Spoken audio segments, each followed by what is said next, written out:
পরিচয় আমার আছে, সে আর কিছু নয়, আমি কবি মাত্র। রবীন্দ্রনাথ ঠাকুর। রবীন্দ্রনাথ ঠাকুর।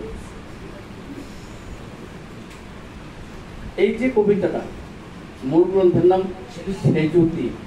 বানানটা একবার দেখিয়ে দিয়েছি, এই বানানটা কিন্তু সবাই ভুল করে।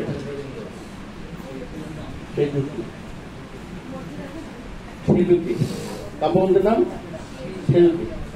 এখানে মূল যে বিষয়টা হচ্ছে, কবি বলছেন যে আমরা এই পৃথিবীতে জন্মগ্রহণ করি, এক সময় মারা যায়। মানুষের একটা নির্দিষ্ট আয়ু আছে, তারপর মারা যায়। আমি প্রত্যেকে আজকে ভাবতে পারছি না যে আমরা মারা যাব। আমরা কিন্তু কেউ বাঁচবো না, কিন্তু কেউ পৃথিবীতে সারা পৃথিবী যতদিন থাকবে ততদিন আমরা বাঁচবো এমন না। কিন্তু মানুষের একটা বয়সের একটা সীমা আছে, ওই সীমার পরেই মানুষ মারা যায়। কবি তার এই চিরন্তন মানুষের মৃত্যুর এই চিরন্তন বিশ্বাস, এই রূপটাকে কবি এখানে তুলে ধরার চেষ্টা করছেন। কবি বলছেন যে আমি এই পৃথিবীতে যখন জন্মগ্রহণ করেছি, প্রত্যেকেরই যখন জন্মগ্রহণ করে এই পৃথিবীতে, তার একটা নৌকা দিয়ে সুদূর সমুদ্র থেকে ভাসতে ভাসতে চলে আসে, একটা তরি দিয়ে আসে, সেখানে নৌকাটা ঘাটে বাঁধা থাকে। যখন আমাদের আবার যাওয়ার সময় হয়, আমরা আবার চলে যাই। কোথায় যাই? আমরা যথা হইতে আসি তথায় ফিরিয়া যাই। আমরা যথা হইতে আসি তথায় ফিরিয়া যাই। তো কবি বলছেন যে এই পৃথিবীতে আমার জন্ম হওয়ার পরে কেউ কিন্তু আমাকে চিনে না। হ্যাঁ, এই সমাজের তরুণ তরুণীরা আমাকে জিজ্ঞাসা করছে যে তুমি কোথায় যাবে, তুমি কে? তখন আমি কিছুই বলতে পারি না, কারণ আমার কোনো কিছুই বলার ছিল না। আমি বলি যে কে জানে, আমার পরিচয় আমি জানি না, কে জানে।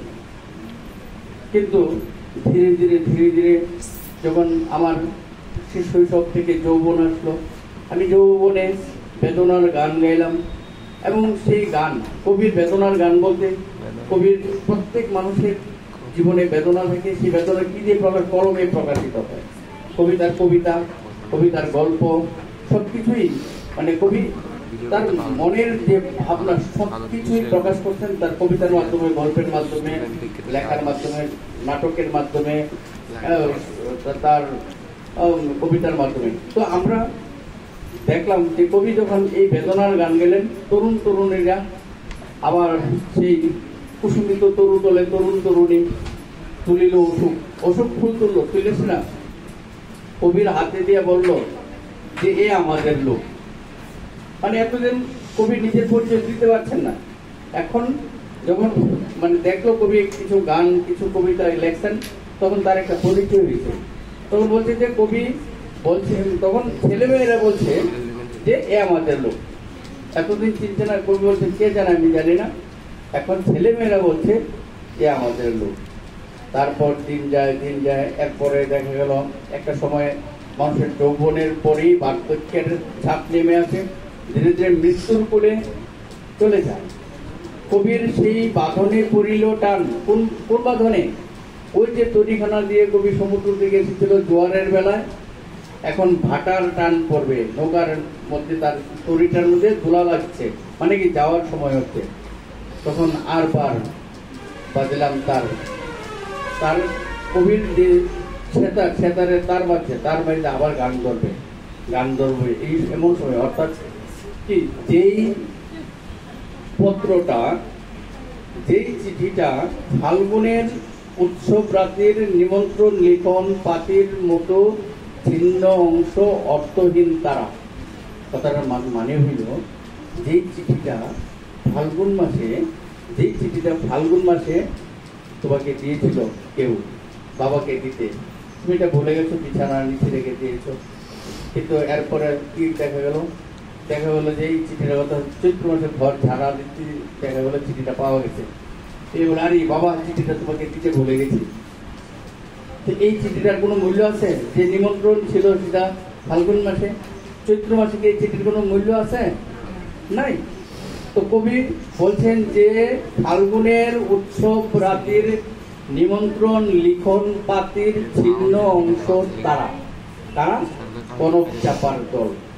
মানে কনক চাপা ফুল ঝুরে ঝুরে পড়ছে, অর্থাৎ একটা ফুল গাছের মধ্যে যখন ফুটে তখন আপনার সুন্দর লাগে, খুবই সুন্দর লাগে, কিন্তু ধীরে ধীরে দেখা যাচ্ছে যে এই ফুলটা এক সময় কিন্তু নষ্ট হয়ে যায়। ফুল কিন্তু চিরদিন থাকে না, তার সৌন্দর্য সবসময় থাকে না, একটা সময় ফুলটা ঝরে পড়ে, ফুলটা ঝরে পড়ে।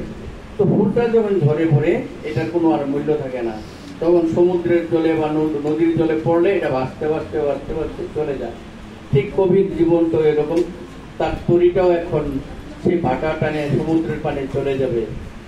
এমন সময়ে কবি আবার তার সেতারে বাঁধিলেন, তার গান গাইলেন যে আমার অর্থাৎ তরিখানা দিয়ে যাচ্ছে এবং ছেলেমেয়েরা বলছে এই তরিটা, এই যে সন্ধ্যাবেলায় এই তরিটা, এই তরুণী কার, কে যাচ্ছে এই তরুণী দিয়ে।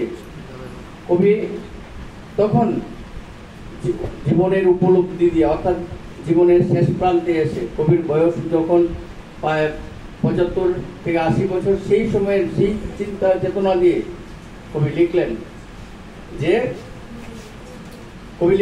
যে সেতারেতে বাঁধিলাম তার, গাহিলাম আরবার, মোর নাম এই বলে খ্যাত হোক, আমি তোমাদের লোক, আর কিছু নয়, এই হোক শেষ পরিচয়। অর্থাৎ কি, আমার নামটা আমি পরিচয় দিতে পারছি না, ছেলেমেয়েরা বলছিল আমাকে, হ্যাঁ বলছিল, তখন আমি পরিচয় দিছি না, বলছি কে জানে। কিন্তু যখন সময় পেরিয়ে গেল, আমি যৌবনে বেদনার গান লিখলাম, তখন ছেলেমেয়েরা আবার সেই গান শুনে তারা মুগ্ধ হয়ে তারা বলছে এ আমাদের লোক, এটি হলো আমার প্রথম পরিচয়। কিন্তু আমি যখন জীবনের অন্তিমকালে, আমি যখন এই পৃথিবী ছেড়ে আবার চলে যাচ্ছি ভবসাগরের দিকে, তখন আমার সেই অভিজ্ঞতা দিয়ে আমি সেতারেতে আবার বাঁধিলাম তার, আবার গান ধরলাম। গানে কি বললাম, মোর নাম এই বলে খ্যাত হোক, আমি তোমাদের লোক, আর কিছু নয়, এই হোক শেষ পরিচয়। ঠিক আছে, কবিতার বিষয়বস্তুটা এরকম, ঠিক আছে।